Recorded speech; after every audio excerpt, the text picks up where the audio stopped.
উনি যেদিন প্রথম দেখতে এসেছিলেন আমায়, মাহরামের উপস্থিতিতেই অল্প কিছু কথা হয়েছিল আমাদের। আমি প্রচণ্ড লজ্জায় মাথা নিচু করে বসেছিলাম। কোনো রকমে জিজ্ঞেস করেছিলাম, বিয়ের পর স্ত্রীকে চাকরি করতে দিতে চান? উনি মৃদু অথচ স্পষ্ট স্বরে উত্তর করেছিলেন, শারিয়ার দৃষ্টিকোণ থেকে না হয় একটু পরেই ভাবি। শুধু বলি, আমার স্ত্রী যদি চাকরি করেন তবে ওনাকে দিনের বেশিরভাগ সময়ই কাজে ব্যস্ত থাকতে হতে পারে, নানা প্রয়োজনে নানা জায়গায় যেতে হতে পারে, এমনকি চাকরির সুবাদে ভিন্ন কোনো শহরে পোস্টিং হতে পারে। ধরে নিলাম এর কোনোটাতে আমার আসলে কোনো সমস্যা নেই। আমার আসল সমস্যা কি জানেন?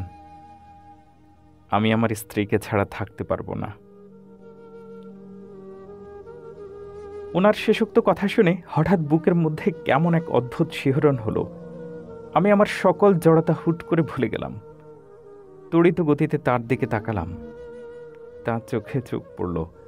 আমার প্রচণ্ড লজ্জা অনুভূত হলো। তবু আমি সব ভুলে শুধু ভাবতে লাগলাম, মাত্র একটি বাক্যে কিভাবে এত মোহাব্বত লুকানো থাকতে পারে। এরপর কি হলো? এরপর আমি ওনাকে, মানুষটাকে আমার বলার অনুমতি পেলাম। ওনার দিকে এক নজরে তাকিয়ে চোখ দুটোকে ক্লান্ত করে ফেলার খেলায় নামলাম। এ যে কি সুখ, কি সুখ, তা কি করে বোঝাবো এই তুচ্ছ কালি কলমে।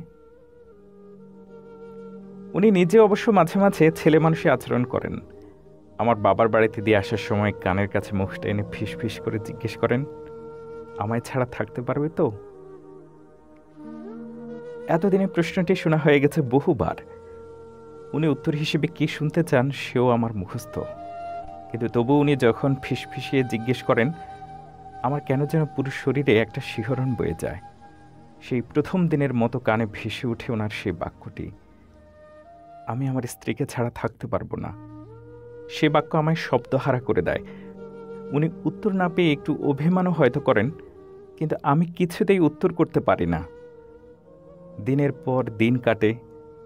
জরায়ু গহ্বরের মধ্যখানটাতে একদিন আয়েশা জায়গা করে নেয়, তারপর আব্দুল্লাহ, তারপর আব্দুর রহমান। আমাদের একটা মস্ত সংসার হয়। উনি অবশ্যই হেসে বলেন, আমাদের এখন একটা মস্ত ভালোবাসা হলো।